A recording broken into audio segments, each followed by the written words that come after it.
આખરે લોકસભા ચૂંટણીની અંદર એક બાદ ઉમેદવારોના નામ જાહેર થઈ રહ્યા છે। હાલ જે યાદી બહાર પડી છે તેમાં ઉત્તર પૂર્વ મુંબઈથી કિરીટ સોમૈયાની ટિકિટ કપાઈ ચૂકી છે અને ઉત્તર પૂર્વ મુંબઈથી કિરીટ સોમૈયાને સ્થાને અન્ય ઉમેદવારને હાલ ટિકિટ ફાળવવામાં આવી છે। ઉત્તર પૂર્વ મુંબઈથી કિરીટ સોમૈયાને આ પહેલા તેમની ટિકિટને લઈને અસમંજસ હતી, પરંતુ હવે સ્પષ્ટ થઈ ચૂક્યું છે કે કિરીટ સોમૈયાને ટિકિટ નથી ફાળવવામાં આવી, તેમની ટિકિટ આ વખતે કપાઈ ગઈ છે।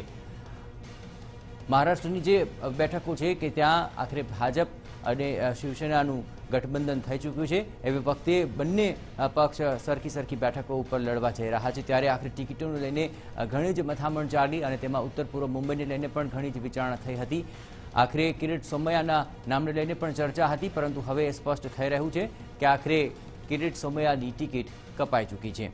આપણે જણાવીએ કે આખરે સમગ્ર 4.5 વર્ષ દરમિયાન શિવસેના સતત ભાજપ અને એનડીએ સરકાર પ્રહાર કરતું રહ્યું, પરંતુ અંતે બંને વચ્ચે ગઠબંધન થયું, ટિકિટની વહેંચણી થઈ અને ત્યારથી જ કયા ઉમેદવારને કઈ બેઠક ઉપરથી ઉતારવું તેને લઈને મંથન થતું રહ્યું અને તેમાં ઉત્તર પૂર્વ મુંબઈથી પણ ખૂબ જ મથામણ બાદ આખરે કિરીટ સોમૈયાને લઈને પણ ચર્ચાઓ હતી, પરંતુ એ ચર્ચાને અંતે હવે તેમને ટિકિટ નથી ફાળવવામાં આવી, તેમની ટિકિટ કપાઈ ચૂકી છે।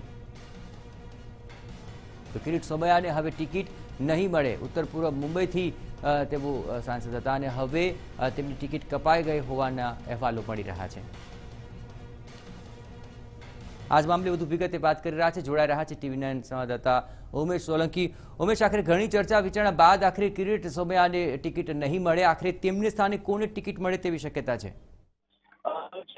જે સૌથી મોટું અને મુખ્ય જે નામ આવી રહ્યું છે તે મનોજ કોટક આવી રહ્યું છે, જે ભાજપના હાલ મુંબઈ મહાનગરપાલિકામાં નગરસેવક છે। મનોજ કોટક મુખ્યપ્રધાન દેવેન્દ્ર ફડણવીસના ખૂબ નજીક કહેવાય છે અને ભાજપના મુંબઈ મનપામાં જૂથ નેતા પણ તેઓ છે।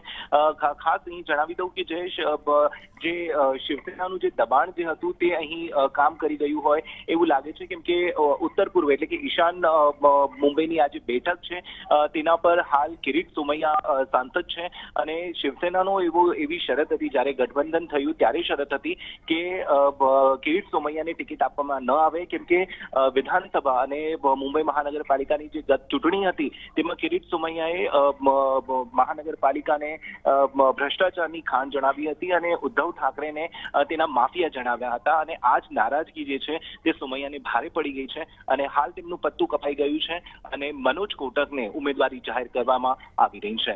જયેશ, આભાર ઉમેશ। તો મેં જણાવી રહ્યા તે પ્રમાણે આખરે મનોજ કોટકનું નામ ફાઇનલ થઈ રહ્યું છે। ઉત્તર પૂર્વ મુંબઈથી હવે તેઓ ઉમેદવારી કરશે। કિરીટ સોમૈયાને લઈને પણ નારાજગી ચાલી હતી, કાર્યકર્તાઓની સેન્સ પણ લેવાઈ હતી, આખરે તેમની ટિકિટ કપાઈ અને મનોજ કોટકને ટિકિટ મળી છે।